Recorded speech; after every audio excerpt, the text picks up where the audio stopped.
বাণিজ্যের যুদ্ধ, দুই পরাশক্তির মধ্যে উত্তপ্ত বাক্য বিনিময়, আর সেই আবহে চীনের প্রধানমন্ত্রী লি কিয়াংয়ের কড়া বার্তা।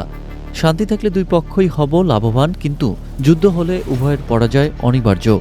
24 মার্চ চীনের রাজধানী বেইজিংয়ে এক আলোচনায় এই মন্তব্য করেন লি কিয়াং। সম্প্রতি আমেরিকা চীন পণ্যের উপর অতিরিক্ত শুল্ক চাপানোর ঘোষণা দিয়েছে, পাল্টা পদক্ষেপের বার্তাও দিয়ে রেখেছে চীন। ফলে বিশ্বের অর্থনৈতিক মেরুকরণ যেন এক নতুন উত্তেজনার সামনে।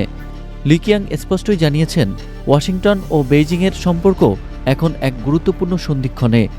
যদি শান্তির পথে হাঁটা যায় তবে দুই দেশের অর্থনীতি উপকৃত হবে, বিশ্ববাজার ও স্থিতিশীল থাকবে। কিন্তু যদি উত্তেজনা আরও বাড়ে তবে দুপক্ষই ধ্বংসের দিকে যাবে।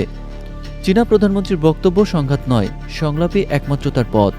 তার মতে, পারস্পরিক সহযোগিতার মাধ্যমে দুই দেশের বাণিজ্যিক ও কূটনৈতিক সমস্যা মেটানো উচিত। কিন্তু বাস্তব পরিস্থিতি বলছে ভিন্ন কথা। ডোনাল্ড ট্রাম্পের আমলে শুরু হওয়া শুল্ক যুদ্ধের রেশ এখনও টানটান, আর চীনও কৌশলগত জবাব দিতে প্রস্তুত। বিশ্বের অর্থনীতি কি এই দ্বন্দ্বের কারণে নতুন এক সংকটের মুখে পড়বে? বিশ্লেষকরা বলছেন, সামনের দিনগুলো রীতিমতো নজরকাড়া হতে চলেছে।